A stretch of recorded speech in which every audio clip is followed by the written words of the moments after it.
Deuce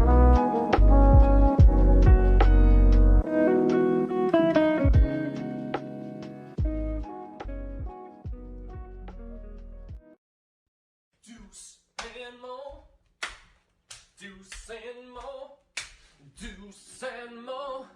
They tell you what they know.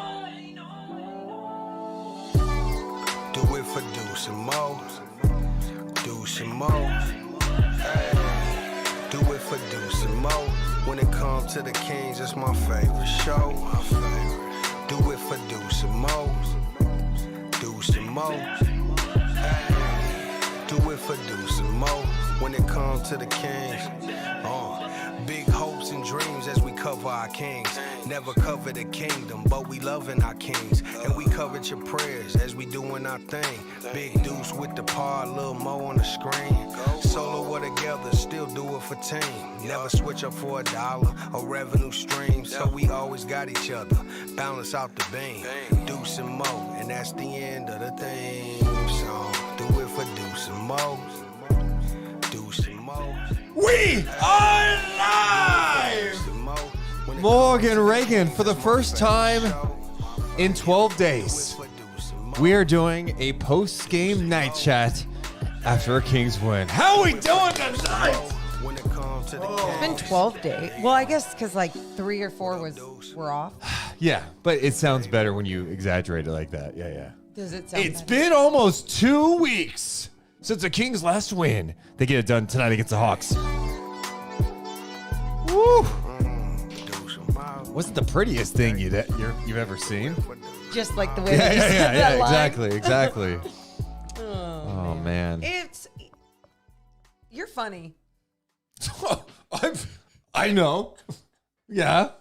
What? It makes me Not in like a comedic ha-ha way, but it's like you are like if someone was if someone were to say to me, like, if you could describe Deuce like a noun, like compare him to a noun, and a person, place, or thing, I'd be like, he is the epitome of a roller coaster. It's fun. You're fun. Okay, keep going. Mostly surrounded with compliments and there's happiness around you. Yeah. For some, they don't love roller coasters. They get a little sick, a little queasy. And for you, I think your emotions and where you take even a Kings loss or a Kings win sometimes is comical to me because it is a roller coaster. I'm not saying I'm not validating your feelings or my comparison to you being the epitome of a roller coaster, but I do find it interesting. The Kings won, Deuce. Yeah. And then you say that line. What was it? I don't know. Like, Remember, it wasn't that pretty or something. It wasn't that pretty. I get that, but I'm not feeling like yeah, we're alive, Deuce. It's a win. I'm feeling it's a win. I needed that. I'm good. I went and saw my therapist today. I didn't know I was seeing one tonight. Okay.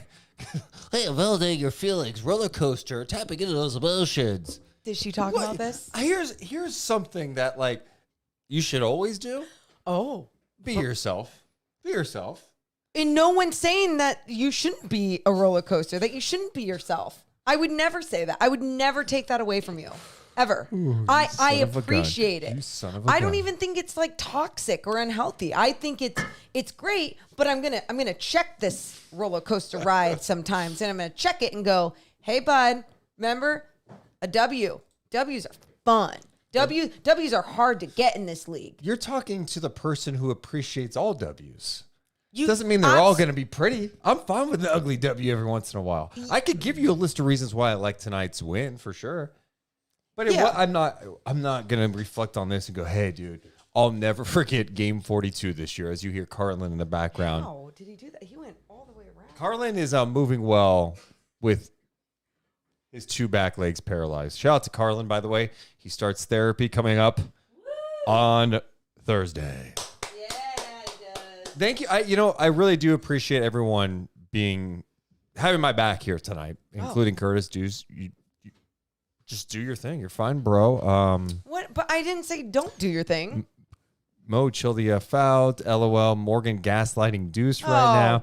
You know, it's about time that people see what I have to deal with on a regular basis. In all seriousness, yeah, we have a lot to talk about tonight. Make sure to hit the thumbs up. Make sure you are subscribed. It does feel so much better to be on after a win. Like, it's just... Sabonis was on with G-Man after the game. And, like, Sabonis, you could just tell there was like a... like he was happy. Like we needed that. Yeah. We needed that W. You know, it'd been some time. It had 12 whole days, as you stated. Almost a half month. Okay? That's so stupid. Oh my God. I can't believe how much love Deuce is getting. I am, you know what? Deuce greater than Mo. I'm getting shit on tonight on social media and everything. But here's the reality, though, Morgan. What? Your point is valid. The people who are connecting with it are the same people who are roller coasters, too. They feel the ups and downs of a King season. And I am rational, in my opinion. Absolutely. But I feel. I agree. No, and I don't think there's anything wrong with any of you or feeling or going in all these different directions. Which one are you laughing at? Say it. Sensible Morgan be acting like a Fed sometime. Wait, like a Fed? You know, I got it. Fine. They said like a fence. I was like, what does that mean? Mo out of pocket for once. Thank you. Wow. Appreciate that. Hey, Morgan, maybe you can make up for it. I don't need to make up for it. I don't give a shit. Okay, but make up for it because you had a song about tonight because they finally, at last, they got a win. Okay. Yeah. Okay, fine.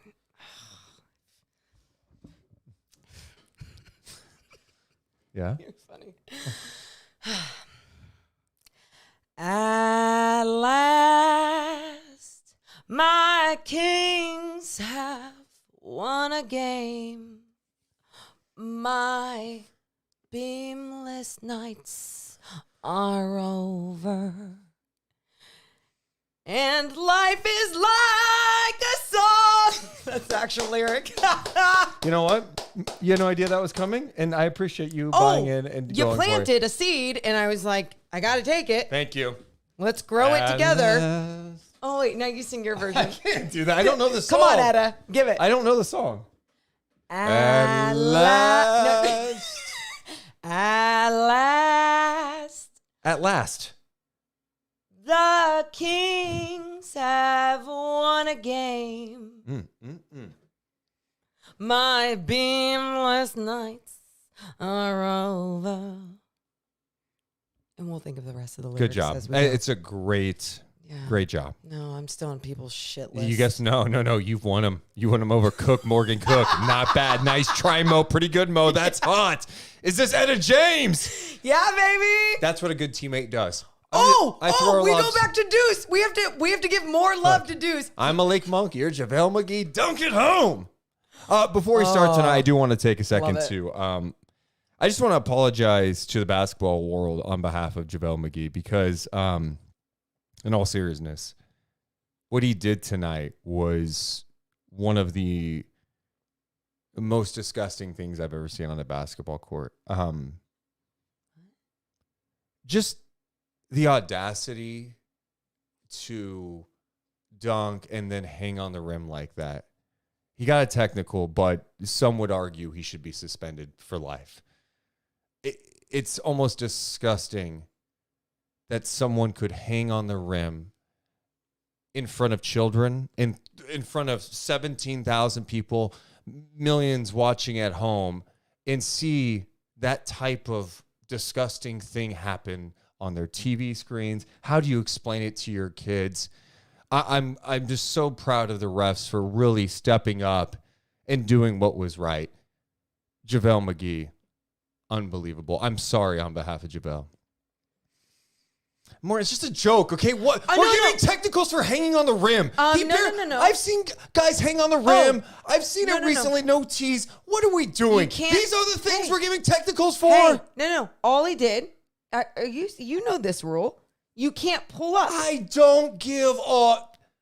Morgan. Say it if you mean it. I don't give a shit. Say the other word if you mean it. Out of all the things that happen on the NBA floor, we got to go, hey, dude, there was no one underneath. Okay. There was just let him. Stop. Who cares? Stop. Play on. I don't care that he got the technical because I loved how he channeled that energy. I loved how he was like, we all got the technical tonight. Yeah, bring it on, crowd. And it was just beautiful. It was energizing, and it was what I wanted to see if he was going to get the technical. Ipodigus says tonight's game was the most Mondayest Monday game that Mondays ever saw. That's how you feel, huh? Yeah. That's how this was that's a Monday great game. description. Love it. God, you guys got me fired up. Give me a cheers. Yeah, I'm drinking a beer. I'm drinking a Lone Star. I almost broke your wine glass. I know. That's cheers. why I don't actually move. Someone did mention to me tonight. They're like, I love watching you guys. Oh man, when you take the sip of wine out of the glass the size of your head, I'm like, I know, it's just a big wine glass. Yeah. It's not full. Or is it? Well, hit the thumbs up. Make sure you're subscribed. Let's have some fun tonight. The Kings bounce back and get a win on the home floor before the longest road trip of the season, a 7-game road trip that spans 14 days, kicking off on Thursday. Bring it on. Deuce and Mo, we're coming down in 3, 2, 1. Hit my music. Deuce and Mo. Deuce and Mo. Deuce and Mo. They tell you what they know. Deuce and Mo. Deuce and Mo. Deuce and Mo. The podcast that you know. Hey, welcome into Deuce and Mo podcast, recording this on a Monday night. And for the first time in a dozen days, we are recording a podcast following a Kings win. Their 4-game skid is all over. They're taking on the Atlanta Hawks tonight without Trae Young, and the Kings were able to hang on and get a win. They led by 24. It got down to 10, but the Kings closed well, and they end up winning by 15, 122-107, as they get ready to embark on their longest road trip of the season, a 7-game trip spanning 14 days starting Thursday against the Warriors. I'm Deuce Mason. That's Morgan Reagan. Each and every one of our podcasts presented by our friends over at Northwest Exteriors. Check out trustnorthwest.com. Morgan Reagan, how you doing? Hey, I am fantastic on this Monday evening. That felt good. I mean, like you said, 12 long days, 2 days short of 2 weeks. Half a month? Half a month. The Kings finally see a W. Almost so dramatic. Some would say at last, you know? Already did it. At last. At last. My Kings have won a game. My beamless nights are over. That was a half-ass effort. You did better in the pre-show. I was just wanting to get the audio people involved to hear later on. That's all. I apologize for putting you on the spot again. Let's talk about what went down tonight. It was a bizarre game. On a night where De'Aaron Fox and Domantas Sabonis combined for 26 points, the Kings win by 15. Well, thanks in large part to Harrison Barnes. His first 30-point game since opening night against the Utah Jazz. HB had 32 points to lead the way for the Sacramento Kings as they were able to get the win. So, yeah, Morgan, baby, where do you want to start with this game tonight? I think someone in the chat said it best. It was the most Monday of Mondayest games we've ever seen. Yeah, on a Monday. And I think that's a fair way to describe it because I felt like there were so many different points in this game where I didn't feel super excited. I didn't feel like confident with the Kings' lead at times. And that again is going back to what we have saw in those last couple of losses, especially.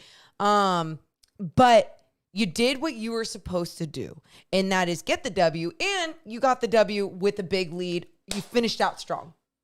Yeah, and I think tonight was weird because we're talking about this on the pre-show. You're like, Deuce, you don't feel like you're like enjoying this win. You're not all fired up. I'm like, yeah, because there are things in this game that I think were triggering for some. If you're watching the game tonight, you're seeing the Kings go up by 24, but in the back of your head, you're like, okay, are they going to close this out? And then it got whittled down to 10. They were up 24 early third quarter. It got down to 10 in the third. And you're going, is this really happening? This Hawks team who has shot like shit the entire game. At halftime, Morgan, the shooting numbers for the Atlanta Hawks, they were shooting 24% on 12 of 50 shooting. 12 of 50 shooting, and the Kings led by 17 at the half, 57-40. That lead ended up ballooning to 24 points. Then you saw the Hawks go into a zone, and that zone gave them a little life. Cut it to 17. Then it got whittled down to 10. And I think in the back of everybody's head, even at the arena, you're like, oh, man, we've seen this. We've seen this episode a couple of games ago. We saw this in the late collapse to the Bucks, to the 22-point lead that went away against the Suns. So all this stuff is just kind of fresh on everybody's mind. Sure. And I think some wanted, after 3 days off, for the Kings to just come out and look like the Kings again. And it didn't totally look like that. Sabonis didn't have his normal offensive output. No. And Fox has continued to struggle. It's funny that you bring up Sabonis like that, because in the postgame show with Chelsea, I was just talking about Sabonis battling down low, right? We'll talk about his rebounds in just a bit. He finished with 21 rebounds. But I thought the way that he was battling in there, trying to get shots to go, he finished 4 of 10 from the field. And I felt like he was getting just knocked into all night long. He was. Like, they Absolutely. were so physical with him. There was at one point where he was fouled, the ball went out of bounds, and they're like, Hawks ball, and he's like, seriously, he's going after them, and he's just biting his jersey on the way down, just like trying not to scream his head off. And what I loved about this, I thought he did such a great job staying with it, because we've seen times where physicality can take him out of his game, mentally, physically, all the foul trouble, all the different things. He stayed with it all the way through, even if he wasn't having the best shooting night. And I said to Chelsea, I said, sometimes people don't realize how strong he is. Like the way that he battled through, instilled the energy to truly push through this entire game with all that physicality. It's not like you can just sprinkle money on these people and be like, oh yeah, now they're stronger. And she's like, sprinkle money on them? And I was like, like people just like see magic dust? People just see basketball players as like, you make millions, so you should be able to take hits. It doesn't make it any easier to take these hits and to battle through. And I just thought he did a fantastic job. Yeah, Sabonis finished with, I believe, now his 25th straight double-double of the season. He had 14 points, 21 rebounds, and 6 assists, but just 4 of 10 shooting. So he still found ways to impact things, and give him credit where credit's due. Late in this game, he was big for the Sacramento Kings. He had a really good fourth quarter for the Kings. In fact, if I'm not mistaken, in that fourth quarter, he hit all of his free throws. Ooh, well, he was 6 for 6 from the free throw line. All 6 of those came in the fourth quarter. Wow. Sabonis finished with 10 points in the quarter. So 10 of his 14 points came in the fourth quarter. So he battled through it. And, that's where you're glad you have other guys who step up. And that's where you go, HB, like, amen. The last 2 games, I think combined, he's had 10 total points. He's been averaging, last 5 games, like 5 points a game. I don't think anyone expected a 30-piece from Harrison Barnes tonight. He came out aggressive, and look, you need these games from other players every once in a while. This is where, hey, you have to lift up Sabonis tonight. You got to lift up Fox, who's in a funk in 2024. He hasn't been the same lately. We'll talk about that in a bit. So you need other guys to step up. Harrison was awesome. 32 points, 10 of 20 shooting. He was 4 of 8 from downtown, and he got to the free throw line 8 of 8 at the line. What do you like about Harrison's game? Well, you love to see when you're making all your free throws, but that alone can just help a team, especially when you're getting to the free throw. You're having 8 attempts. Great job. Great energy right there. But all around, what I loved from Harrison is that he was being super aggressive on the offensive end. It wasn't just him being like, okay, let me just take this shot from 3 or settle from 3 or catch and shoot from 3. Nope. He got in. He was going in for mid-range shots. He was going in for floaters, and he was being efficient. He was taking some of the better shots. It felt like the defense wasn't paying enough attention to him and had a lot of their attention on the other guys. So he took advantage of that. And these are the nights when you're like, yes, this is your role. This is what you're there for. And on the other nights when you don't need to contribute and have 32 points, are you still doing enough, being aggressive, being a threat, so you're still an impact on the offensive end? Another thing that caught people's attention was at halftime on his Instagram story, it was posted a picture of him, and it said halftime, 19 points, 2 rebounds. And, of course, social media blew up thinking that Harrison Barnes winning at halftime, grabbed his phone, found a picture from tonight's game, put it up there, and put his halftime stats. I mean, that's obviously what he did. Like, you can just tell If he did, love it. I love it. Be your own champion. People are shitting on you all year long. You're in trade rumors left and right. I would love nothing more than him going at the half and going, oh, hey, can you send me that picture? Do you have any pictures of me in the first half? The team photographer, he sends it over. Oh, cool. Oh, and then he's like literally drawing the halftime. He types in halftime with a line underneath it with his stats, like 19 points, 2 rebounds. Crushing it. I love the idea that he did it.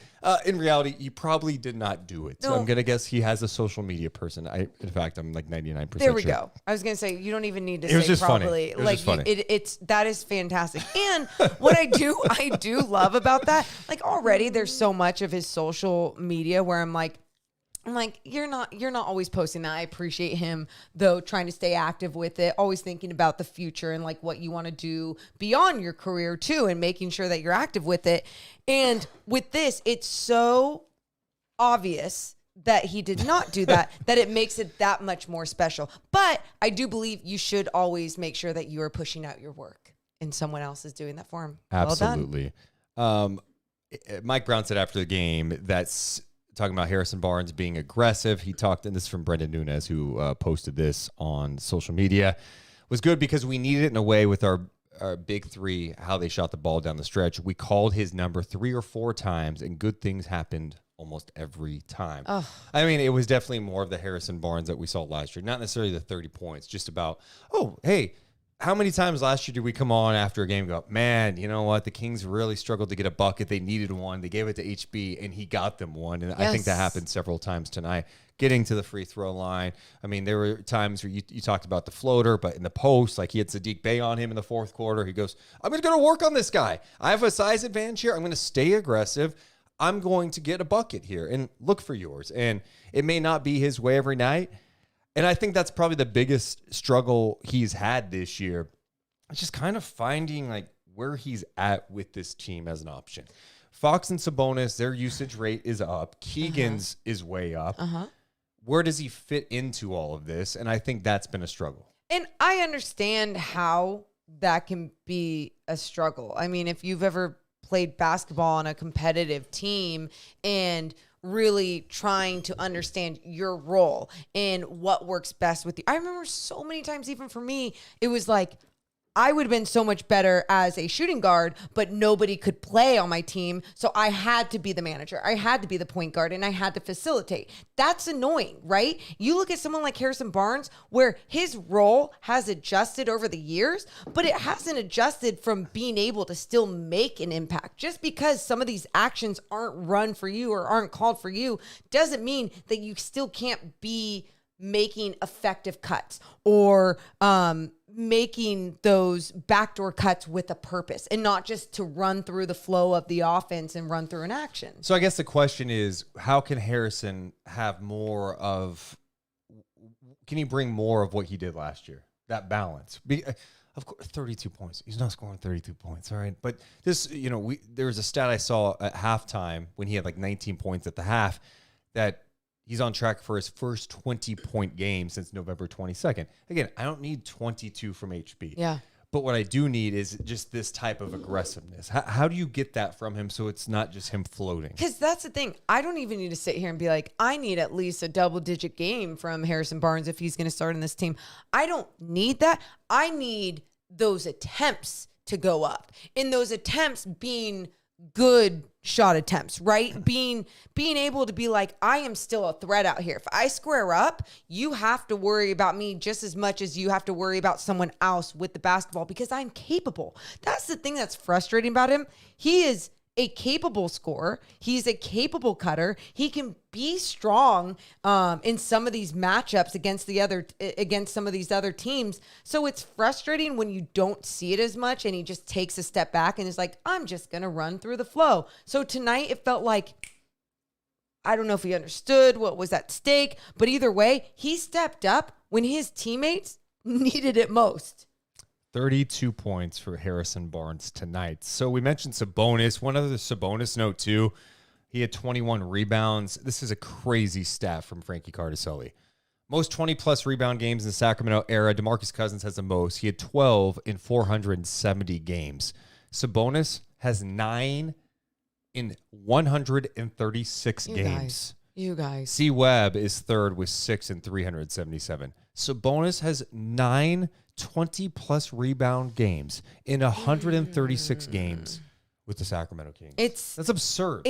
That's the thing that he's not putting up, and that's the thing with DeMarcus. I don't want to take away because his game as a player, as an individual, oh my God. I mean, there was times we're talking about, is he the best big in the league right now? And then when he started being able to stretch the floor and just like add more to his offensive game, it was wild what you were saying. But it didn't translate into a lot of wins and a lot of winning seasons where Sabonis, you are seeing from what it did last year, and then you're seeing him continue it and build off of it from last year into this year, and it's translating into wins, not the 4-game losing streak when he's getting all those triple doubles, and I'm like, okay, that doesn't look good, but you're seeing on a night like tonight, and then some of these other nights that you're going, okay, it's winning basketball that he is creating with the way that he is fighting for those rebounds. More. We should talk about we would talk about Harrison Barnes. We should talk about De'Aaron Fox now. De'Aaron Fox tonight for Sacramento, 12 points, 5 of 16 shooting, 0 of 5 from beyond the arc, 2 of 3 at the free throw line. He had 3 rebounds and 1 assist. Yeah, it's so tough to see when he's off. It's like, what? Wait, you were so consistent all the way until January 2024. Like, what happened, right? But at the same time, you look at the end of this game, just like Sabonis, they were scoring when it mattered most, when the team needed them most, right? They didn't start off on the right foot. It's not what you want to see going forward. You want to see those 4 quarters of De'Aaron Fox MVP-like basketball, but we have to take a step back and realize sometimes people are going to be in slumps. Yeah, you just don't want an extended slump. So when players are going through something like this, your first thought is, all right, are they hurt? Are they banged up? De'Aaron's on the injury report right now. I was at practice the other day, and I asked Mike Brown, I'm like, look, Fox, his efficiency's gone down this month. His scoring's gone down. He was scoring 30 a game. Maybe he's not going to score 30 a game, okay? But, the field goal percentage is dropping a little bit. Things just don't look the same for him at this point. And tonight, it looked like all of his shots were just short.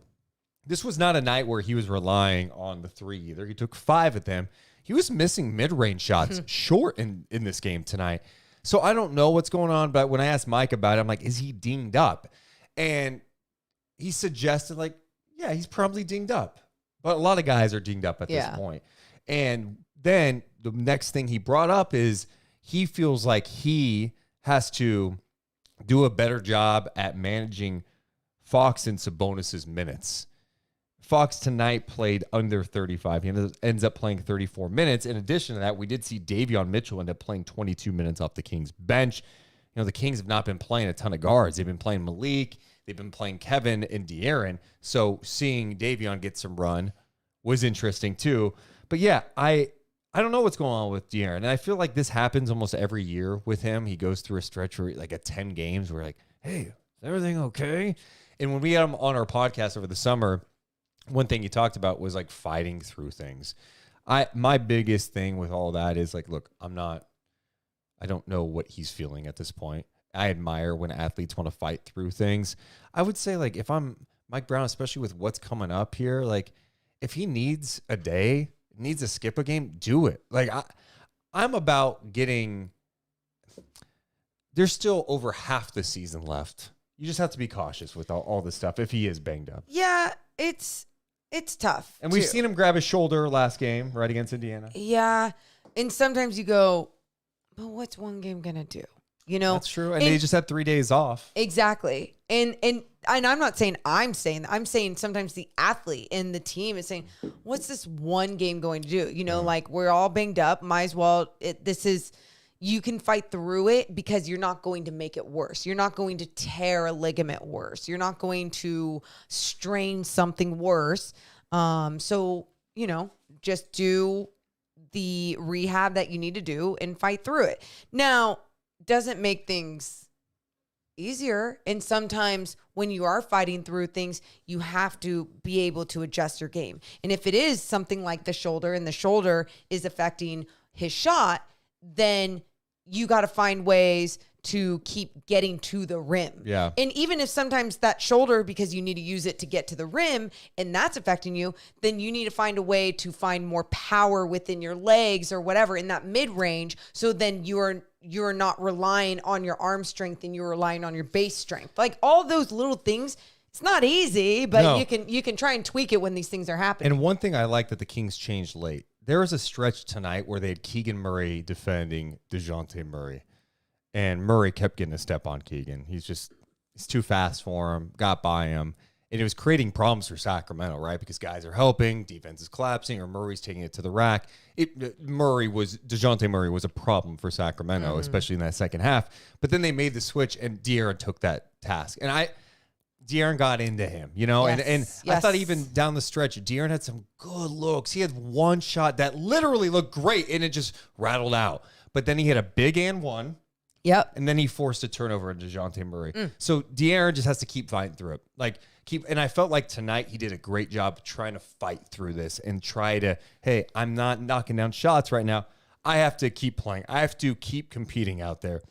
And that was one impressive thing tonight. It's like, okay, you can get through this. Just keep fighting. Well, I mean, he talked with Sean Cunningham before. Well, they were in the locker room and it was a little media scrum, and he talked Before to the game. Before the game, and one of the lines that Sean had posted in the tweet was, "We have to make sure that we're finishing games the right." I'm misquoting it, but we have to make sure we're finishing games the right way, basically. And I felt like tonight, Domas and Fox, not the best game throughout, but they finished it the right way. They both finished strong within the fourth quarter. Also, the team rallied behind and found ways to find different energy here and there to make some big moments happen, to make sure that they were getting stops against this Hawks team. But it was really the end of the third and more of the fourth when the Kings started playing better basketball in that second half. And it was like, okay, we have so much more control. Now, when it was 114, 107, I'm texting Deuce like, not okay. Yeah. I'm not okay at that point just because I'm like, oh, there's 2:20 left and this is scary. I don't like this. And then they pulled away. And they did what like a good NBA team would do. Well, I felt like they just got off to a much better. The first half defensively, I thought was really good. And yes, the shots weren't falling for Atlanta. I'm not going to act like it was everything that the Kings defense was doing. But I'm telling you, I felt like the Kings did a great job in that first half of running the Hawks off the line. And when that happened, they were there to recover, because you're running the guy off the line. You can't be in a situation where the guy puts on the floor and gets an easy basket at the rim. The help defense was there. And if that person went up and then passed it, the recovery was there. Yep. It was one of the better stretches of defense we've seen from Sacramento, where, you know, they've been so inconsistent. It reminded me a little bit of how they were playing defense in that first 3 quarters against the Phoenix Suns. Yeah, it's like they were rotating over, not making sure that Capella wasn't going to be a lob threat. All these now, again, you go, oh my gosh, without Trae Young out there, well, they're not in full strength. Yeah. What Trae Young can do, he's such a threat, especially when he drives it in, 2-man game, lob threat, whatever it is he needs to do. But DeJounte Murray's numbers always go up as a playmaker when Trae Young sits, you know? So he's also someone that has seen a lot of success as their point guard. And so it was great that the Kings found a way to rotate over the right way, to really lock in together. I just thought this was like an all-around one of those team wins. So I know we could sit here and talk about guys in that starting lineup, even Keegan Murray, when you're seeing the 13-point game from him, 14-point game from Domas, 12-point game from Fox, and then we can talk about Kevin Huerter too, 8-point game after 3 really good games leading up to this. But it's like they all did together what they needed to do to finish off the game. And that's where I got excited. I'm glad you brought up Keegan. I have so many more topics. We got to talk about the bench. We can talk more about the defense. We can talk about the Hawks, how they look without Trae Young. But I wrote a note about Keegan in my notes tonight. You? Keegan Murray at the end of the night had 13 points, 6 rebounds, 2 steals, 5 of 12 shooting, 2 of 7 from 3. So again, your 3 best players didn't have their typical night. Keegan's been on a roll recently too with his scoring. But man, I felt like one of the swing plays that happened tonight, there were 2 we'll get to, but one of them for me, Jalen Johnson had a dunk that cut it to 10. Okay. Then in transition, there was a missed shot.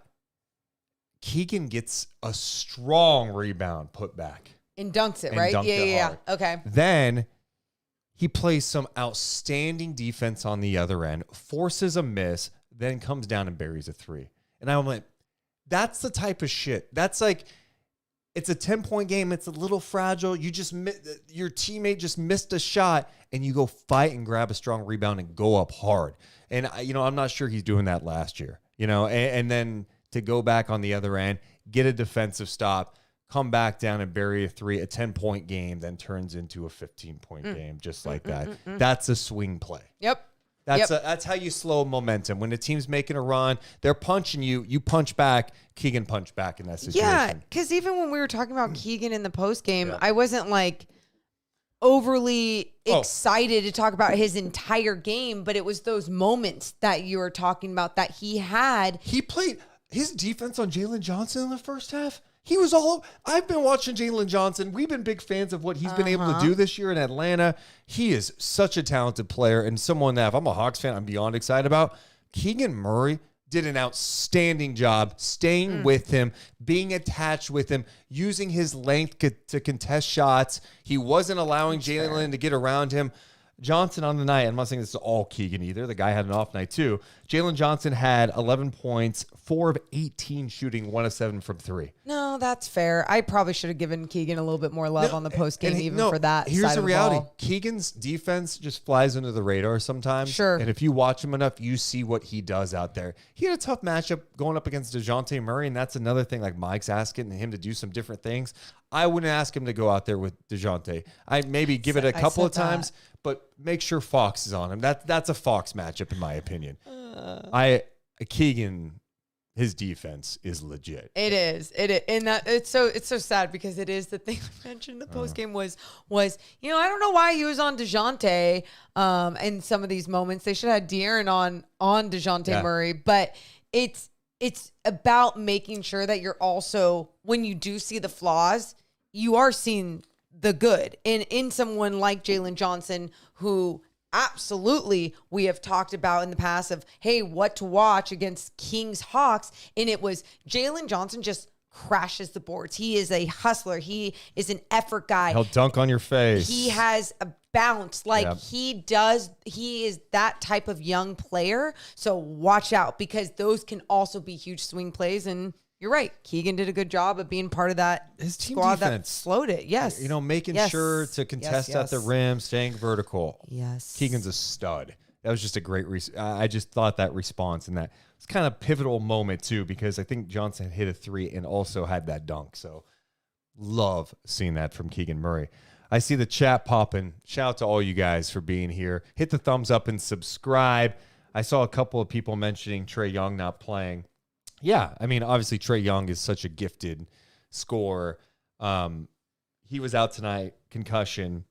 The Hawks came into this game 2-1 this season without Trae Young in the lineup. And, it was interesting for me going into tonight. I'm like, I know Trae Young's not playing. It has no impact about how I feel about this game. I think... I'm with you. I think you don't take this the wrong way, but Hawks fans, I'm looking at Morgan. Don't take this the wrong way, like I'm going to offend you. Okay. But like DeJounte Murray's more than capable of running a team. And I think there's almost a different level of freedom that's out there when Trae's not out there. For sure. I think that has been kind of an odd fit. Him. And I think they're going to have to move on from one of those guys. I imagine it's going to be DeJounte with all the rumors going around. But yeah, I'm not surprised that Murray did what he did tonight. He came out and played loose, played like he was a guy that was eager to show teams around the league, hey, let me run your team. I could be your point guard. I don't have to share duties with anybody else. Yeah. No, that's what he showed. 35 points, as well. So 10 rebounds, 6 assists. Your scoring point guard that is managing the floor. He's getting others involved. Yeah, he does it all when he has the ball in his hands, and he does a lot of good things, which is why when Trae is out, it doesn't mean that they're a better team without Trae. It just means that they're a different team when Trae is out there compared to when he is not out there. And I think someone else too, like you said, without Trae out there, not once did that go, oh, I'm so glad you've changed your mentality too. Kings got this one in the bag, or like this should be a Kings win. Not once did I feel that on a Monday night. I was feeling like from what we've seen in these last 4 losses, it doesn't matter who the team is, where the health status is surrounding this team. Like, you never know what you're going to get. Yeah. And you got a lot more locked in, engaged King squad that even when they were thrown some adversity with that Hawks change to the zone defense in that third quarter, they still found a way to adjust, attack the gaps, and really find ways to score and remain aggressive. Can we just not panic when we see a zone? I know it takes like a possession. It's so or hard, two. Dude. Sometimes it takes a few more than just a possession or two, Deuce. When your identity is run one way and then a certain zone that is a good zone is thrown at you, it messes. And you know who did a good job attacking and cutting off in the zone? Keegan Murray. Of course he did. Knows how to play ball. Yeah, knows how to play ball. But yeah, I was not surprised that the Hawks were able to be managed all right with DeJounte Murray. They got it going big time in the second half. It was 67-65 Hawks in the second half. They scored 67 points. Well, you had sent me your little notes in the first half, and it was the Hawks were only shooting 24% in the first half. Yeah. So ice cold in the second quarter, 5 of 25 shooting. So it was just right there. You wanted the Kings to be able to come in the third and really step on the gas pedal and just go. But the Hawks responded. Yeah. And then what I love is that the Kings found a way to respond back, which I feel like we haven't seen in the last couple of losses. In large part because of the Kings bench tonight. How about the bench? We talk about it. Okay, guys aren't doing what they normally do, right? We mentioned Fox, Sabonis, and Keegan. Who's going to step up? HB in the starting lineup, 32 points. But then the bench outscored Atlanta's bench big time in this game. You got 13 and 8 from Malik Monk. Davion Mitchell came off the bench. He had 5. You got 10 from Trey Lyles, along with 7 rebounds. JaVale McGee gave you 7 points and 2 loud ones on a nasty dunk. And then Sasha gave you 8 points before leaving the game after tweaking his ankle. What did you like about the bench tonight? I felt like there wasn't this major drop when they were out. And obviously there wasn't a major drop because your starters were not also not having like this gold star type of game right from the start. So I felt like the bench was giving a different type of energy effort vibe where they were like, okay, if we can't contribute to the level of MVP De'Aaron Fox like scoring, we will do what we can do. And what we can do is make sure that we are making those hustle plays. We are crashing the boards. Trey Lyles, like you mentioned, with those 7 rebounds. Malik Monk is like, okay, I'm going to do what I do best. I'm going to find everybody. I can't score at the rim. If Clint Capella's down here, we have a rim protector, someone just making life a little bit harder. I'm going to find the open man, and that's what he did. Sasha gave him great energy tonight. The only thing that was irritating is at one point he switched on to DeJounte Murray in the perimeter. He went to close out, fouled him 3 and 1. But then the next play down, what's he do? Quick release corner 3, bang, answers. Yeah. But I also noted at one point he was switched on to Murray in the first half. He stayed with them. He used his length. He used his body without fouling and forced him into a tough look. And I'm like, look, that's compete. And that's the type of defensive effort you're going to need to see from Sacramento. They're not going to be a lockdown defensive team, but you see moments where like, there it is. There's the fight. There's the recovery. There's running guys off the 3-point line. The one thing that I did not like in that fourth quarter, might have been the fourth quarter, late third, Garrison Mathews started getting some wide open looks from 3, and the Hawks were running the same play, a little pick and roll action with Murray and Okongwu, and they would get Okongwu on the short roll, and Okongwu would immediately fire it to the corner for Mathews, and you'd have to recover late. Mathews gets an open look. I'm like, I've seen that happen too many times. We saw that in the Suns game, right? We've seen it multiple times against the Kings now where their pick and roll coverage is a little weird and they find a guy in the short roll and then boom, it's a corner 3. Very strange, but I might be adding Garrison Mathews to my all-time annoying player list. Dude, last year with the Rockets, he got into it with Monk. This year, why? You didn't like he got technical tonight. You know, I don't know what it is. There's something that just gives me the ick about him, and like I'm putting him on my list with Mario Chalmers. He's making my list. Who else is on your list? Only those 2. Who's on your ick list all time? I would really. Here's the thing. There's not. What is it about him though? It's just. I mean, his aura. I'm such a dick. Like, I don't know what it is. There's just something about him that just makes me angry. I'm like, ew, you just give me the ick. It's so weird. You guys, it's a weird thing. Him and Mario Chalmers. What is it about Mario Chalmers? Oh, God. Don't get me started on Mario Chalmers. That was more of a back in what year would that have been with the Heat? 2011? Yes. So around that time that I love LeBron so much. So I couldn't stand when Mario Chalmers would make some just big mistake when you have these star players you are surrounded with. And I would get so frustrated, almost to the point, do you guys know, like when a loud noise happens and you get physically uncomfortable and annoyed? That is the type of feeling I would get with Mario Chalmers. That's what I get with Garrison Mathews. I don't know what it is. Sometimes you just got to trust your instinct. Those 2 on my ick list. Oh, he had 9 points. And I'm like, God, you're just hitting threes that are annoying. You get wide open looks. Annoying. Hector, I'm not reading that.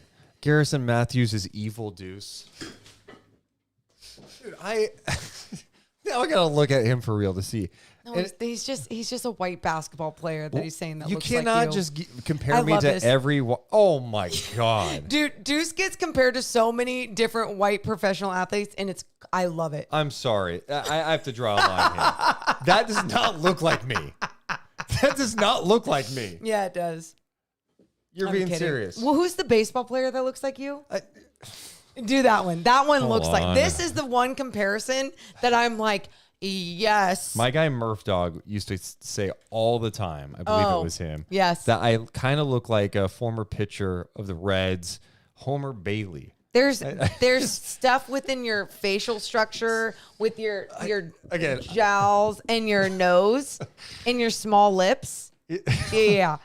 I'm going to be honest, way better looking than any of these comps. I mean, it's not even close. You'd hope you feel that way about yourself. Yeah, that's how you're supposed. Start banning people from the chat. Oh, it's so good. Yeah, so the Kings bench totals tonight, 43 points to the Hawks 19. So that was a good thing for Sacramento. And I thought the Kings looked so much better when Malik was out there. Malik, by the way, went to the free throw line tonight, 5 of 5 at the free throw line. Can we take a second tonight and acknowledge that the Sacramento Kings, 24 of 27 at the line. Hold on, let me do the math. That's 88.9%. We round up 89% for the Sacramento Kings. Dude. Are you? I'll take it. What a moment. And oh, Mike Brown won a challenge. He has won 5 of his last 6 challenges. Yes. It's turning around, Sacramento. We're hitting free throws. We're winning challenges. Can you believe it? Not me. I can, actually. Wow. I can. Wow. What an exciting time.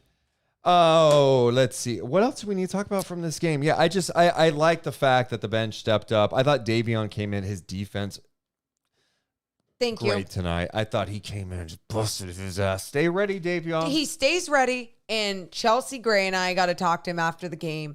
And I'm just like, you are such a pro. You're not seeing the floor at times. You are seeing the floor. And then you're just, mentality stays the same. I'm like, what is it? And he's just like, Mike Brown just says, use the superpowers that you have. And I'm just like, oh my God, my heart. Like, this is a coach that is deciding whether or not you are playing or not. And you still have this connection, this relationship, and this respect when he is telling you you have a certain superpower, use it. Well, here's that from post-game tonight. Yeah, the bench production tonight was great. What was the conversation like? Yeah, I mean, I think we just come here and try to play hard, try to change the game defensively and offensively, try to change the tempo of the game. I mean, if the starters get off to a slow start, we just try to pick them up. And, I mean, if not, I mean, if they get off to a really good start, we just try to keep that going. But, I mean, I think we did a really good job, especially defensively, covering for one another, talking to each other and being connected throughout the game.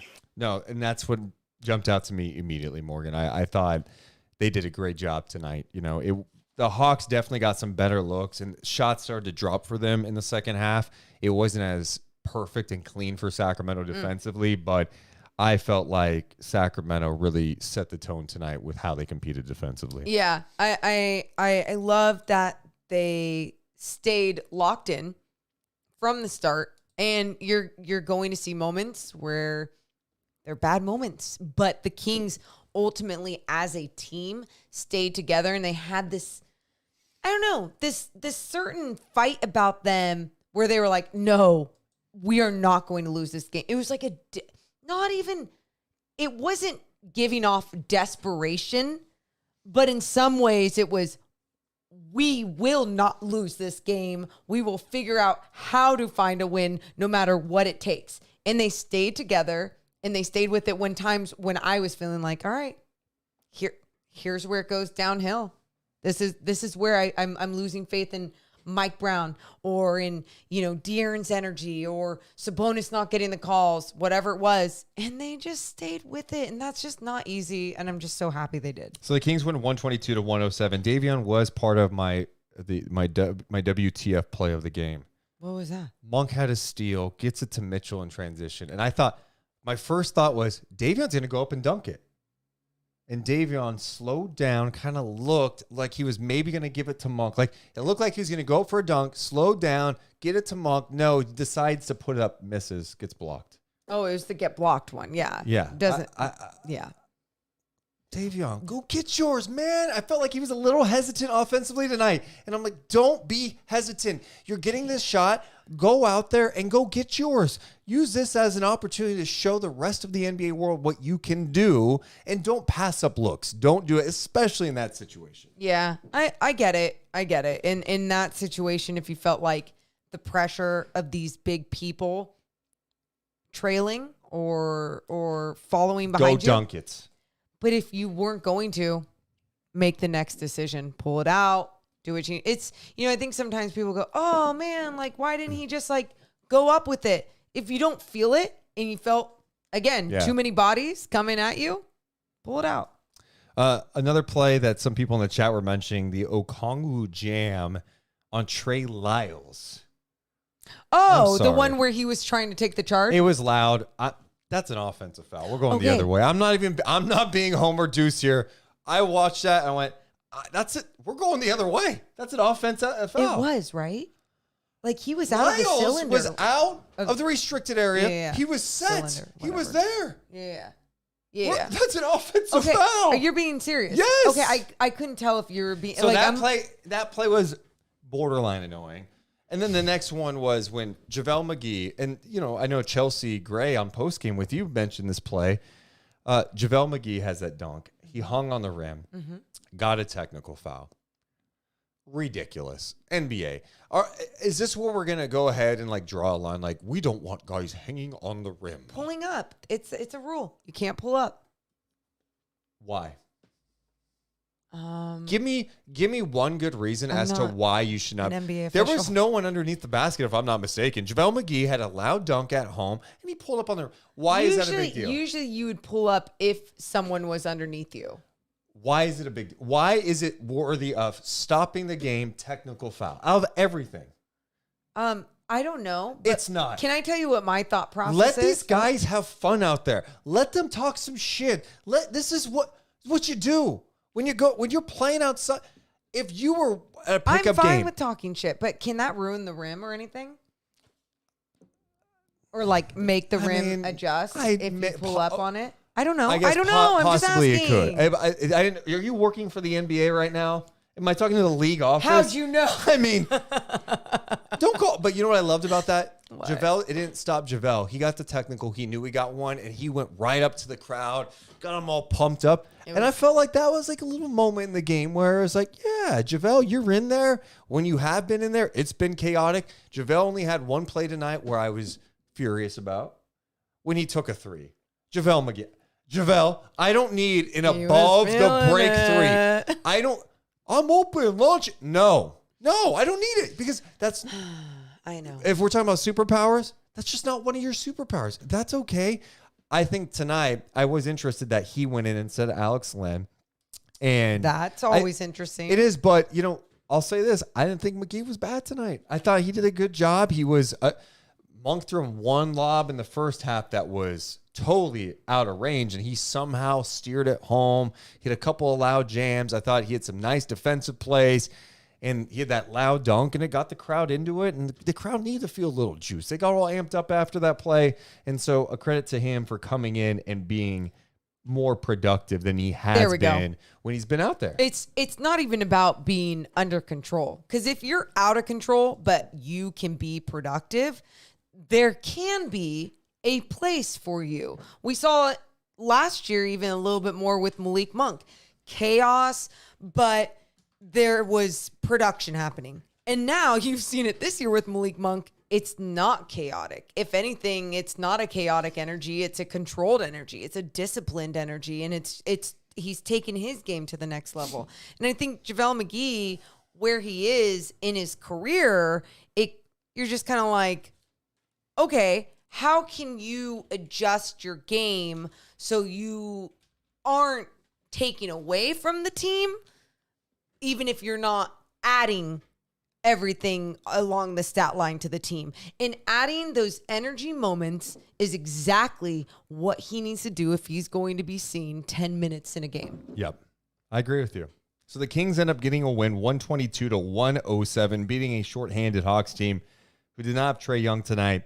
DeAndre Hunter is still out. He has not played since before Christmas, so he's been out for a little bit. And now the Hawks are 18-25. The Kings improved to 24-18. Yay. In the pre-show, Morgan, I said, it wasn't the prettiest win. It wasn't, and maybe it doesn't need to be all the time. You can win ugly every once in a while. I think some Kings fans are eager to see this team kind of string some really good basketball together, and for it to be like, oh, Fox is back. I think that's the next step for Kings fans to feel completely better, is for Fox to get out of this funk. I'm not concerned about Fox at this point. I'm just not. Guys go through struggles throughout a year. I like how the energy he played with tonight. He's missing shots. Defined as pretty just because two of your star players like Sabonis and Fox? That's a great. So let me look at the phone. Down the line. All right, so they shoot. And how they finished it. I mean, well, here. I just thought the game felt clunky. That is fine. A lot of stoppages. We saw Sacramento tonight shoot 27 free throws. So did the Hawks. That's a lot of free throws in a game. It is. The game lasted 2 hours and 13 minutes. It didn't have a great flow. Sacramento shot 46%. They shot just 31.6% from three. They were 12 of 38 from beyond the arc. So, I don't know. It just wasn't like a sexy game. Like, I think sometimes how they played against the Suns before the collapse. Deuce, that was like close to a perfect game until the last 8 minutes. Beautiful. But that's here. Yeah. That's not always going to happen with even the best teams in this Morgan, league. I'm aware. I'm just saying it wasn't the prettiest win tonight. Fair. You're looking at it Fair. from a negative standpoint. Fair. I'm cool with winning ugly. Hey, look. Fair. You just got to win. I got it. I got it. But you know what? It was like, hey, they played some good defense in stretches. Guys stepped up down the stretch. Sabonis with some big free throws down the stretch. You'll take the win. You're not going to apologize for winning 122-107. And now you hit the road for 7 games. Morgan, who should our Rock and Soul player of the game be? It's got to be Harrison Barnes, right? You would think it would be Harrison Barnes. Yeah. Who is it? I don't know. Was it someone? Could you make a case for someone else? Maybe a Keegan Murray for some of the stuff I was talking about earlier. Who do you have as the rock and soul player of the game? Hey! We're going to give it to HB. Harrison Barnes tonight, our rock and soul player of the game. HB, 32 points, 10 of 20 shooting. He was 4 of 8 from 3. The Kings needed those 32 points. Yeah, tonight. they did. And look, I think Harrison, too, I know he may be used to seeing his name in trade rumors, but it doesn't mean it's not painful at times. Yeah. And I'm sure there are times it bugs the shit out of him. But for sure, he finished with a big game, stepped up 32 points. He's our rock and soul player of the game. Go to Rock and Soul Diner. It's located in Sacramento, 10th and S, in downtown Sacramento, just 6 blocks away from Golden One Center. It's a great place to go get breakfast, lunch, dinner. But they serve breakfast all day. they do. And get this, you guys. Get it. In January. Yeah. The last day to do this Saturday, after the Kings game. Yeah. Kings Mavs, 6 p.m. tip-off. Okay. After the game, go to Rock and Soul. Eat there. 50% off your entire bill. You're welcome. Make sure to go there. Check out Rock and Soul Diner. Appreciate their support of the Deuce and Mo podcast. We're also presented tonight by our friends over at Northwest Exteriors, Morgan Reagan. If you need new windows, why should you go trust the experts at Northwest? They're local. They're Kings fans, and they know what they're doing. Actually, my entire family is now becoming Northwest Exterior fans. No, not just because I'm on their commercial. I've seen that commercial far too I much had with you on it. so many people come up to me and be like, oh my God, that's you in the commercial. I'm like, yeah, I'm playing a mom. The complete opposite of what I am. I'm literally, it's so funny because I'm like, you guys, in this Northwest commercial, you should have had me being like a podcaster, showing these amazing soundproof windows, showing how I'm saving all this money. You know what? They said, Morgan, we know you're a star. We hear you sing. You could host a podcast. We want to see how you are playing a different role. And that's why you crushed it. Yeah. Northwest Exteriors has been around a long time. And one of my favorite parts is all their employees have been there at least 16 years. So there's people who like going to work there. They're local. They've got a showroom in Rancho Cordova. You can go check out the windows yourself. Getting new windows is a no-brainer for you. So trust the experts at Northwest. You'll save money, right? You don't have to deal with people subcontracting someplace far away. They're in town, quality work. Your house will look sexy. You'll save money on your energy bills. Why wait? Go ahead and trust the experts because they are simply the best. Trust Northwest. What? You get better and better Yeah. every time. Thank you. Oh, Thank you. fills my soul. What would be your Sharif Jewelers moment of the night? No. God. I've got a great candidate for moment of the night. I've got 2 great candidates. I would love the people in the chat to help out with the Sharif Jewelers moment of the night. We need a bounce back Sharif Jewelers moment of the night because I felt like the last couple games were showing off other players. We are talking about what went so wrong. And I guess with this one, I guess you could put Harrison Barnes. I think you listed, but I don't know if Harrison Barnes had a moment tonight. Well, I'll tell you this. I think Davion Mitchell won the Depog crown. I don't know if that's something just to be noted. Okay. The Depog crown also created by Sharif Jewelers. I think one that has to be on there tonight. JaVale McGee's dunk and technical. Yes. Getting the crowd. Dude, the crowd went wild. Yes, it was fun. That was a really cool moment. It was exciting. Now, I have a moment I'd like to add just because it was fun. And I don't know how many people remember this, but Sabonis behind the back pass to Keegan for 3. Okay.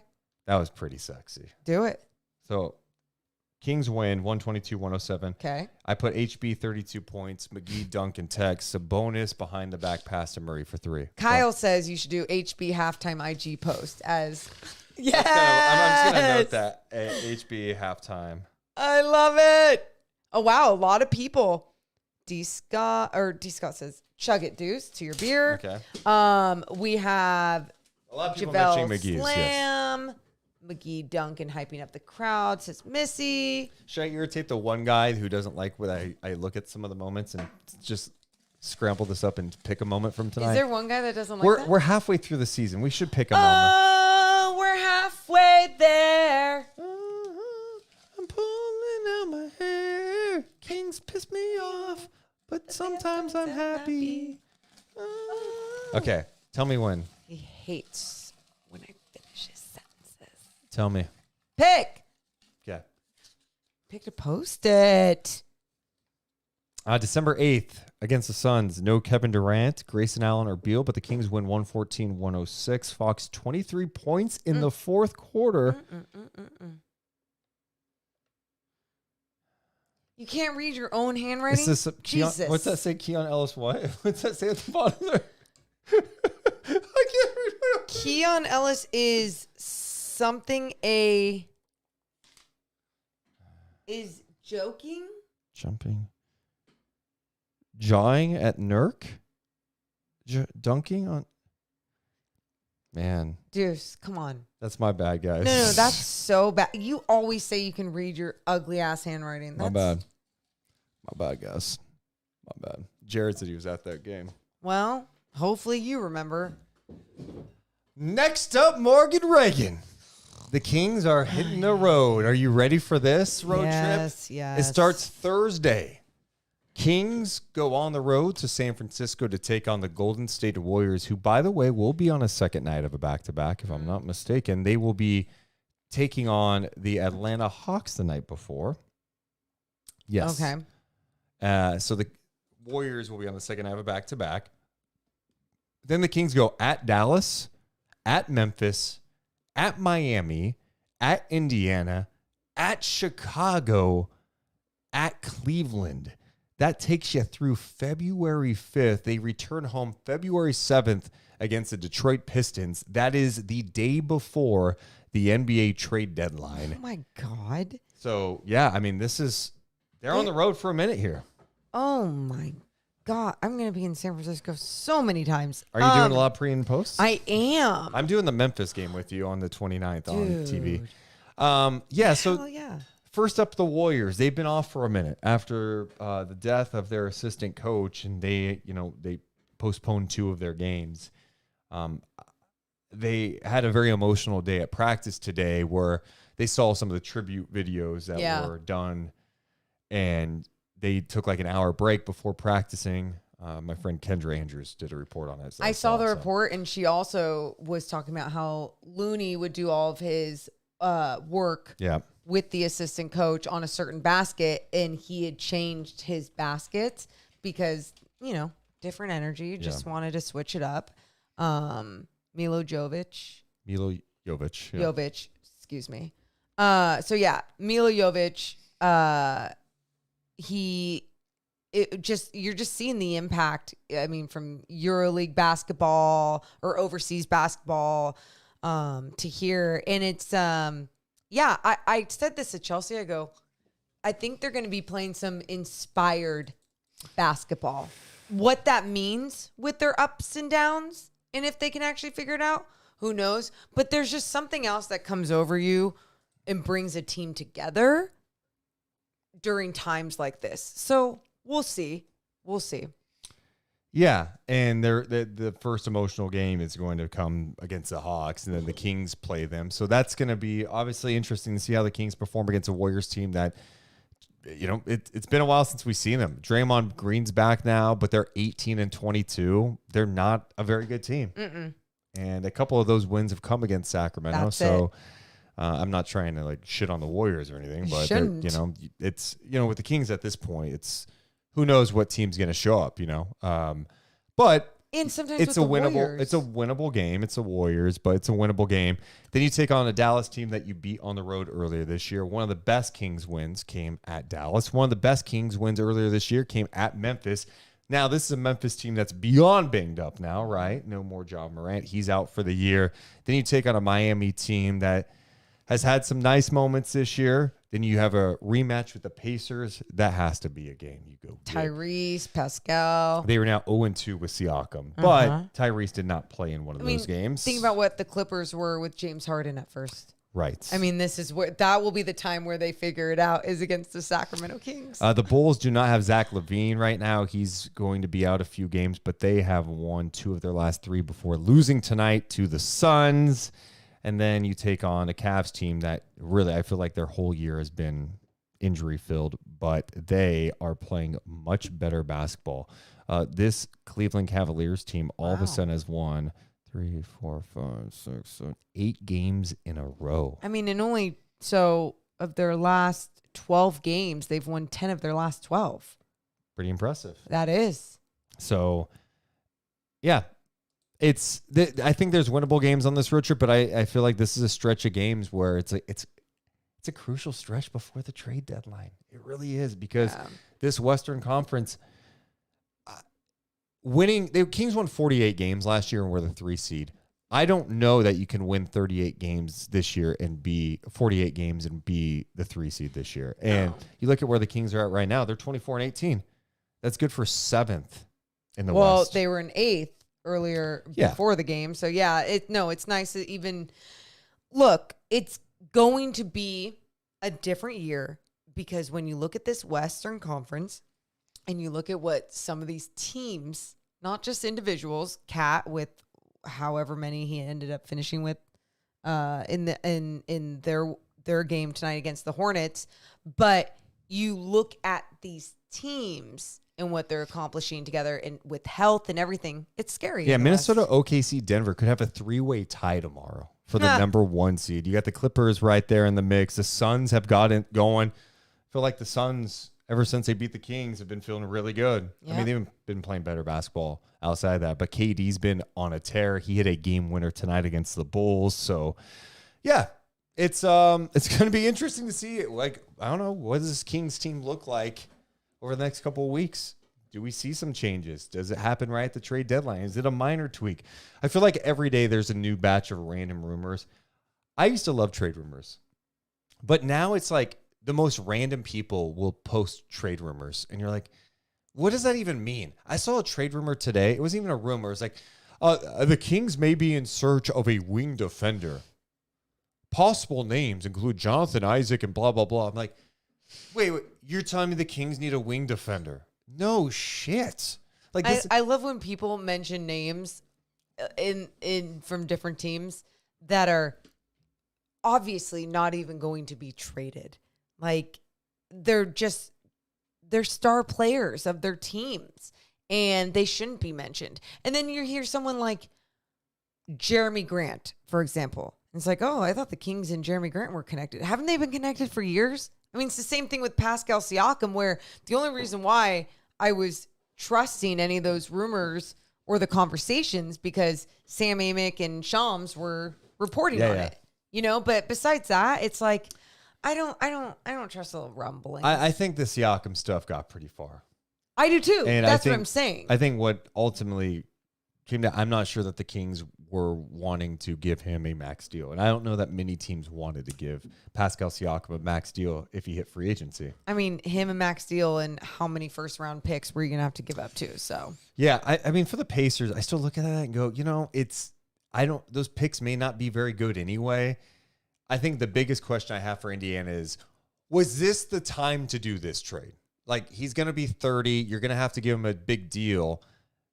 I feel like they're trying to fast track this a little bit, but I think it's going to work well. Yeah. You see the flashes of yes, when they were out there together. Like, Deuce, if this is the time, you don't do it when he's 31. You do it when he's like just turning 30. No, I'm talking about. Well, no, I'm just, no shit. I'm saying like you fast tracking the tight like.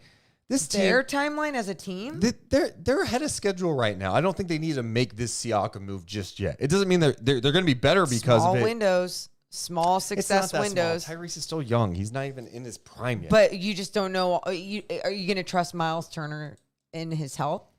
Like that, you know, all those things come into play. So that's what you're kind of going off of. I see someone mentioning in my mentions about why was Davion Mitchell playing tonight? Yeah, I wasn't at Mike Brown's post-game press conference, but I think it goes back to what I was saying earlier. You know, Mike was trying to play De'Aaron some fewer minutes, and so I'm like, they're trying to throw out some different looks and give Davion some minutes out there. I think, especially right now, playing De'Aaron like 37, 38 minutes. I think last game he played 39 minutes. It's just too much, especially when he looks a little beat up right now. So if you could play Davion in this stretch, do it. Yeah. I don't know. And you sometimes think they try to showcase people, but maybe that was the case too. You guys, like, my thing is, I live my life. Sometimes I feel like so naive with things. And then really you just got to pull back the curtain and go, oh yeah, there's always going to be a reason. With anything in your life, not just with an NBA team, but with anything in your life. People are always doing something for a reason, it feels like. So yeah, even with this, I always feel like those things play a part. You want to talk about some things that happened in the league tonight? How have we not talked about this? Joel Embiid, Morgan, came into this game averaging 35 a game. Well, now it's up to 36 per game. Why? Because he dropped 70 points tonight. 70 points.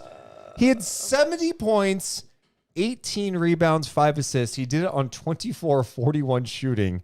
And also, I'm sorry, this is disgusting. I haven't watched the game yet, so this is just purely, we do this every once in a while where we look at a box score and just talk about something we didn't see. Love this. 21 of 23 at the free throw line.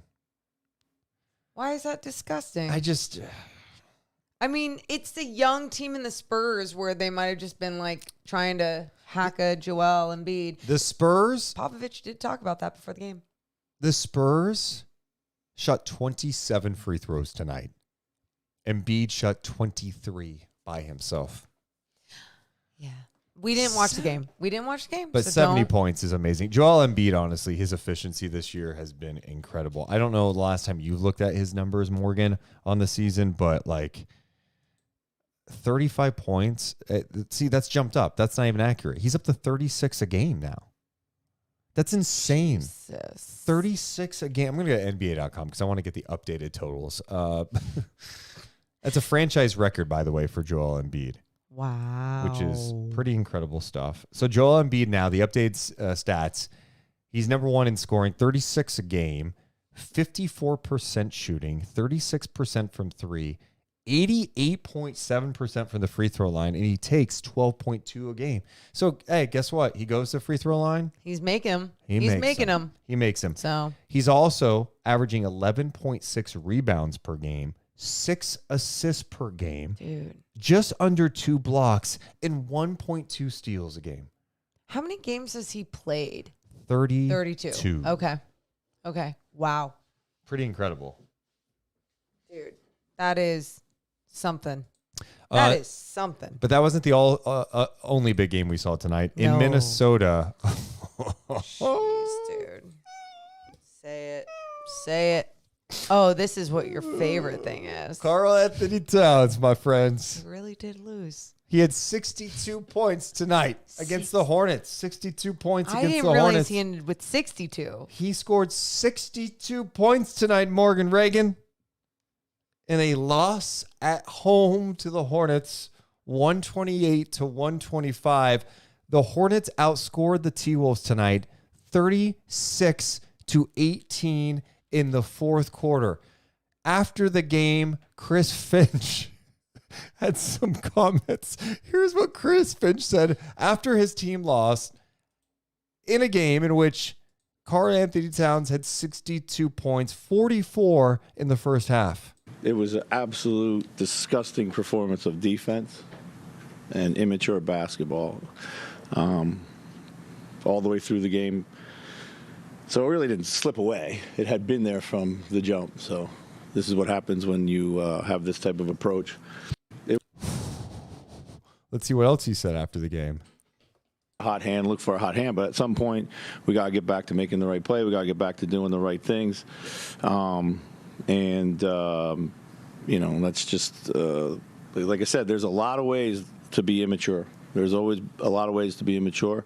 And there was a lot of immature performances here throughout the roster. We totally disrespected the game, ourselves, and we got exactly what we deserve. So, Chris, did you also see? I mean, did it turn into Carl trying to hunt like a big number? Yeah, but for a while, it was going, but down the stretch, you got kind of dried up for us. But yeah, so.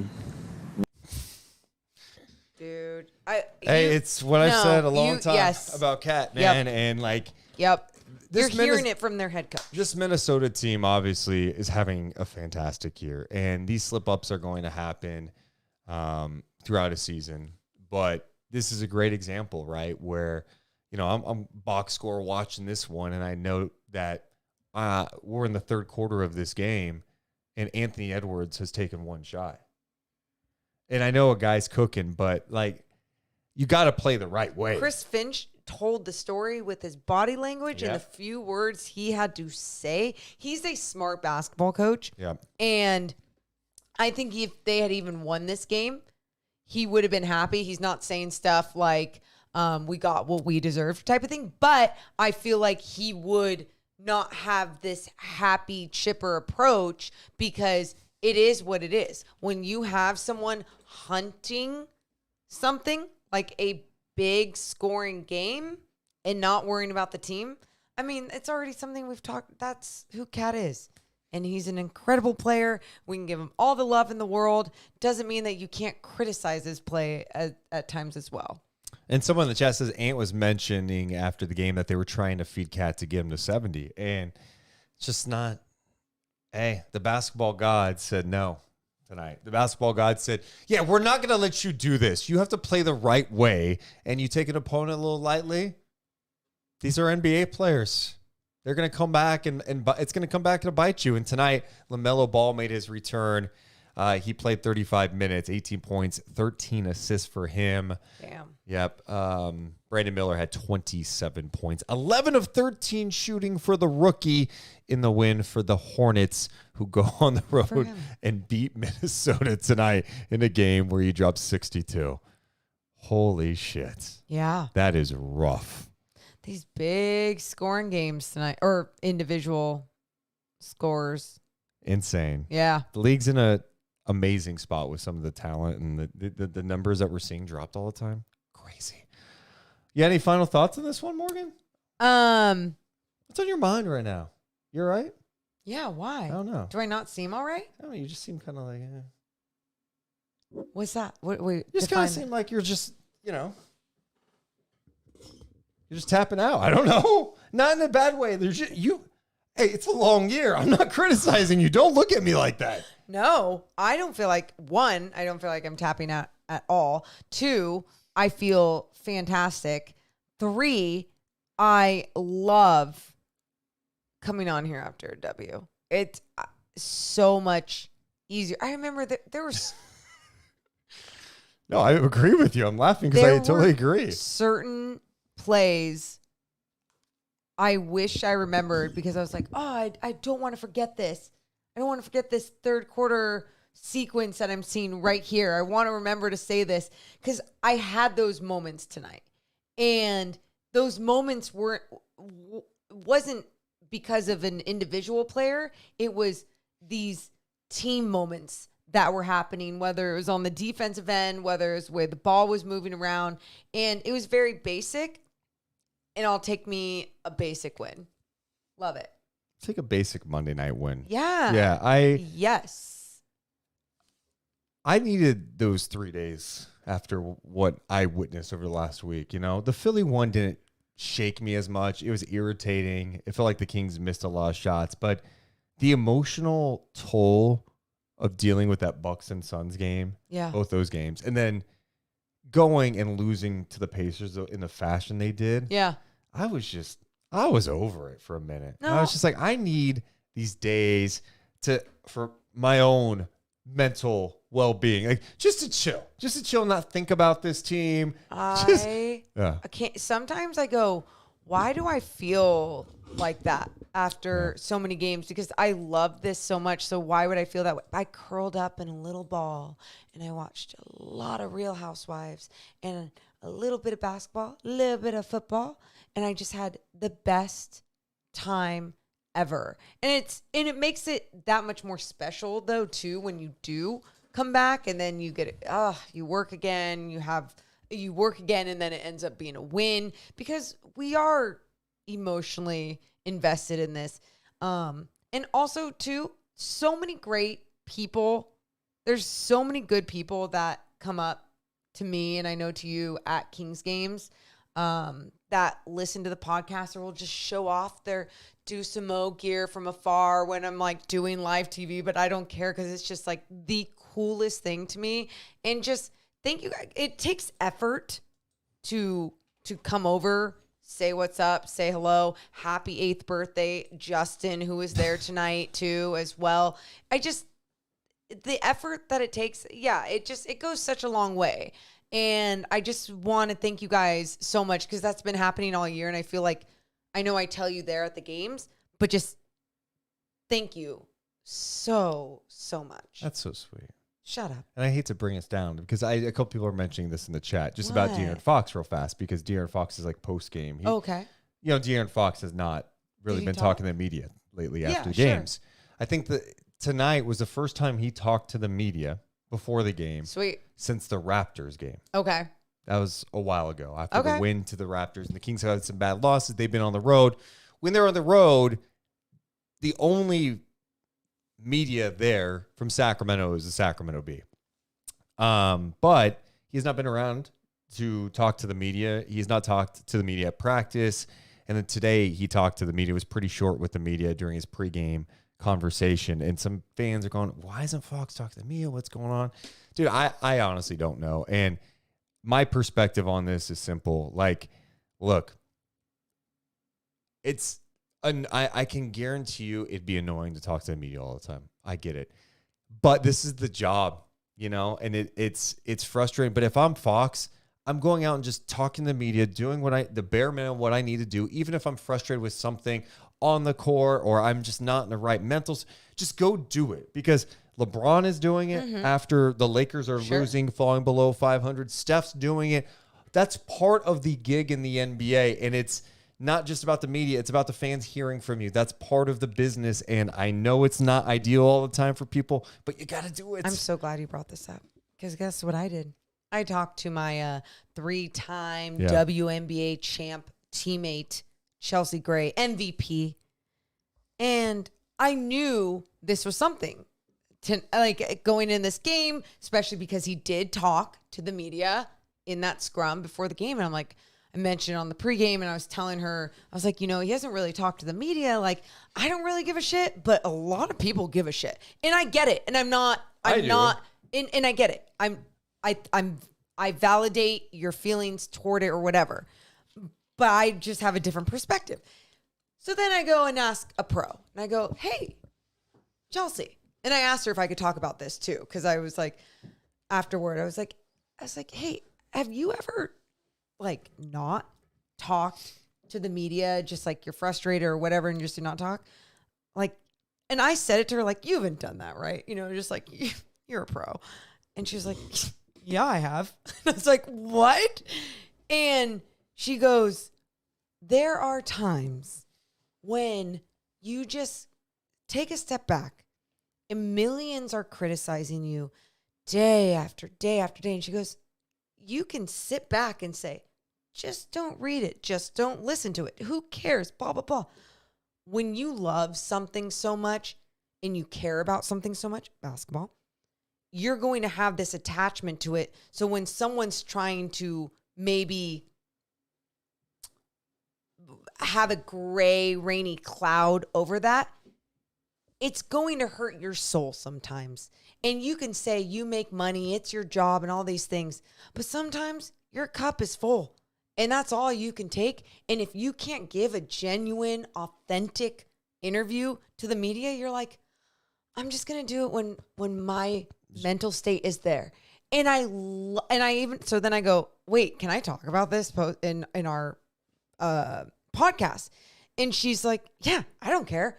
And I loved how her perspective of it is so different from a lot of ours. And it doesn't justify him not going up and talking. It doesn't make her opinion right. It doesn't make your opinion right. It doesn't make all of your opinion right. We can all say what we want to say, but at the end of the day, people, like, you're going to just have to deal with it. You can get angry about it. You can get sad about it. You can say what you need to say about it, but you just got to deal with it. Yeah, but whatever. I'm going to push back on that. The whole just deal with it. It's a game or two's fine. A game or two is fine. See, but you're trying. No. You're trying to put a timeline. You're trying to put such garbage. Morgan, if LeBron James do not call my opinion garbage because I did not call your opinion garbage. I'm not trying to end on like a bad note here, but we won't. We won't. You are the star player on a team, okay? I'm not saying you're wrong. I'm not saying the people that are saying this is wrong. I don't understand the whole like you have the answer is not black or white, people. It is a little more black or white. Bullshit. It's not black or white. It's really not. Hear me out because you're not wanting to listen. He last talked before the game, January 5th after the Raptors game. That's a long time for the star player not to talk. And look, the media asks dumb questions. We acknowledge that, all this stuff. Are you okay? Just people are not fucking robots. And that's where I just get fine. so like, Morgan, come on. We don't know what's going on in his life. Like, what if there's something else? Okay. Seriously. You know how, okay, can I be honest with you? When everything was going on with Carlin, his two legs and everything, I was so depressed. People can't tell. I'm trying to take photos and act like, here I go, talking about basketball, doing my job. I was doing my job and trying to do everything I could to still do my job. And I did it. And I don't get paid millions. And yes, I found a way to not be robotic and be authentic with it while I was very depressed about all of this for the last month. But that doesn't mean everyone has the capabilities of doing that. That's all I'm trying to say. And I think sometimes we just act like, just do it. And I go, well, everyone's not the same. So like, why are we acting like everyone's the same? Go on. Yes. He's still playing basketball. Okay. So if there's something deeper going on. Is he though? Like, look at his body language at times. Like, Morgan, he's fighting through some struggles right now. Like, I'm not trying to make this the biggest deal ever, but I can totally give grace on like, dude, hey, he needs a couple of days to get, but like there are just expectations of star players on teams that they are going to talk. It's not about just the media. And I think sometimes that gets lost with players and coaches in the league sometimes where it's like, oh, what's the matter to talk to the media? Because like you are also talking to the fans. Like that's how you talk to the fans a lot of times. Sure. And so when you're not feeling that, the team's losing, fans are looking around going, oh, what's going on? Like, is everything cool? Like, okay, he's struggling. How come he's not talking? And then people start getting into their own heads of like, is he unhappy? Is this? And it's like, sometimes it's just better to go out and give a short 3-minute thing every other game. I completely agree with that. But I'm still going to, I've learned so much about myself over the years, my boundaries, what I can and cannot do. And I am still learning how to approach certain things. Like when I do feel a certain way or when someone really pisses me off and not screaming at them or like a drunk person at a game, whatever it may be. Like I am still trying to process how to be the best professional I can be in these situations. And I think with him, yes, Deuce, I can sit here right now and absolutely say he should probably do better. Yeah. But I'm also sitting here saying, I don't know what that shit's going on. Sure, so no one does. No one does. I understand. So then why are we talking about it so much? Then that's my other thing. Okay. Why? I've already said why. I mean, this is. If Morgan, see, and this is the thing, I don't want to, because I'm not mad about it. But like, there are expectations that come with being a basketball player in the NBA on a star player.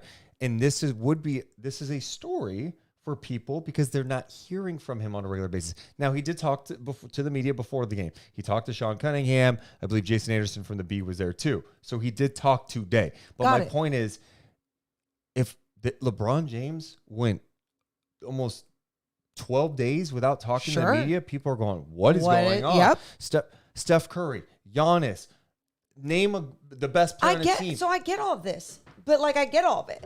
And I'm not saying, like, I'm not even saying if Steph were to do that, I am still like, as even an NBA fan, I'm sitting back and go, is everything okay? That's just I'm not a better person because I ask if they're okay first. It doesn't mean any of those things. I think it's just my approach on anyone that would be going through my approach. I'm sorry.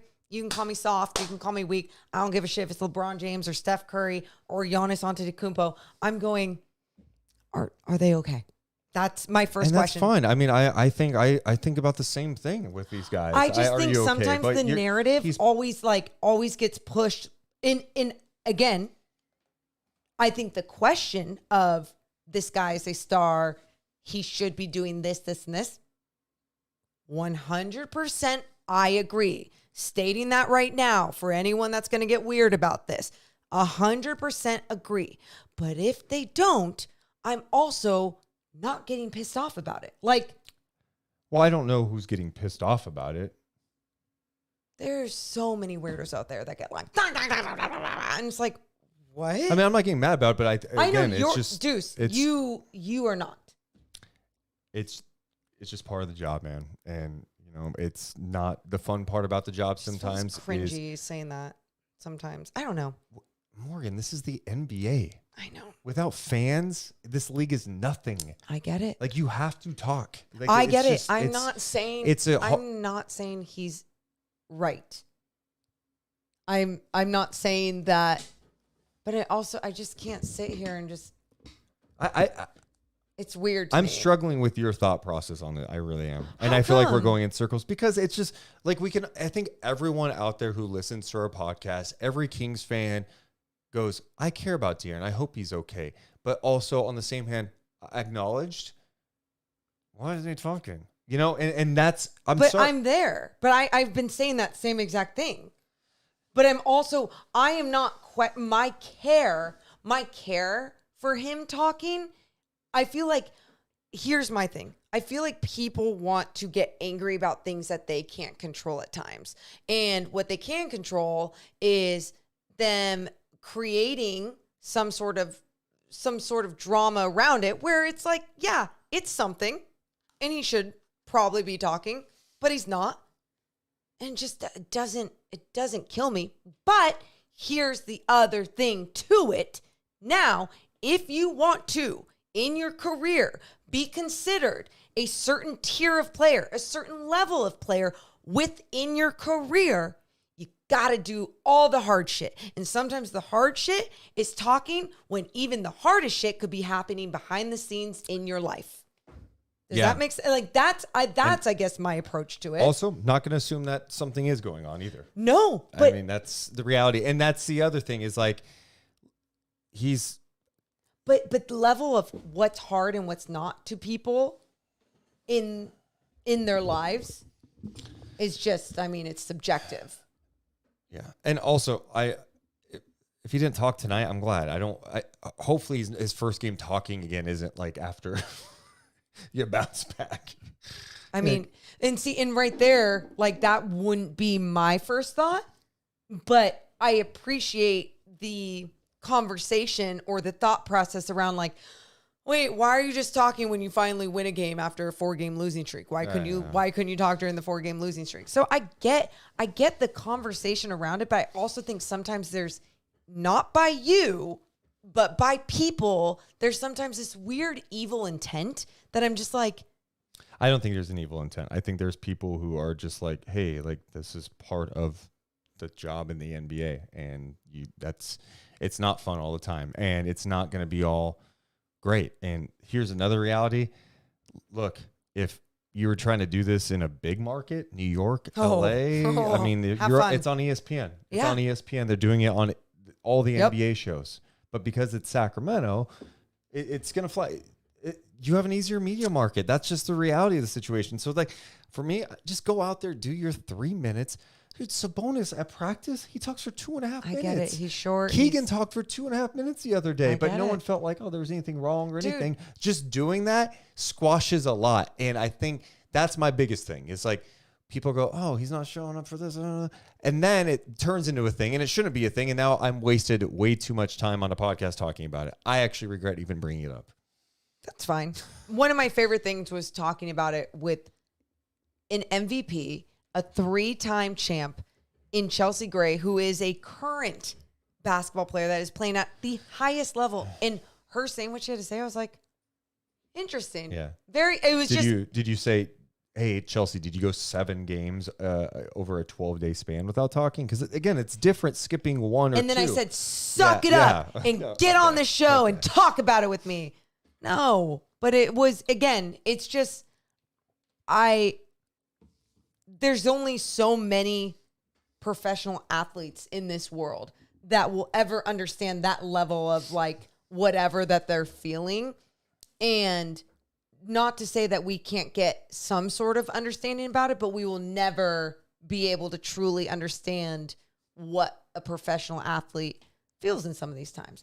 Like, if you really want to, like, here's a quick example. A lot of people don't understand when there is creepy drunk man to the corner and I have to finish up a post-game show. And in my head, I'm thinking, is creepy man in the corner going to jump over the barrier to try and attack me? But I have to focus on what I'm trying to say about basketball. And then I have friend come up to me after and is like all cool and happy. And I'm like, hey, I'm anxiety driven right now. I got to go. And I have to keep my periph on creepy drunk man and sneak out while security helps me. Like, there's things that people like are not going to ever feel that even. They're just never going to feel that. There's a lot of men that will never feel that feeling. And my point is there's just certain things that we won't understand. But yes, I'm not saying that you're wrong. And I think it's a very interesting conversation. I do. I don't think it's that interesting. I do. No, I really do. Because this is something that has been talked about with a lot of different teams. And you're right. In bigger markets, it's like, oh, nice try. That doesn't fly. And in here, I'm not giving him a pass or even justifying it. I'm just saying where my heart is with it with players in the NBA, whether I'm wrong or right. Yeah. I also, if I was an athlete, I'd probably be a dick to the media, to be honest. I think you would be because I just think an asshole and a half. 99% of the questions are lame. But right. How about do your job the right way? Why do you think I hate asking questions? Because I don't feel like some of my questions are even good enough to ask in some of these moments. Truly. It's like, are you prepared for, or are you just trying to throw some bullshit at me because you're trying to get some sound? You want me to work harder to make your job easier. We should get the final thoughts. Want to get some final thoughts tonight? Yeah. What do you have? Final thoughts. Well, I did have my final thoughts, and it was thanking everybody that came right, up. and I brought it up. What a freaking mistake. Let's do my final thought.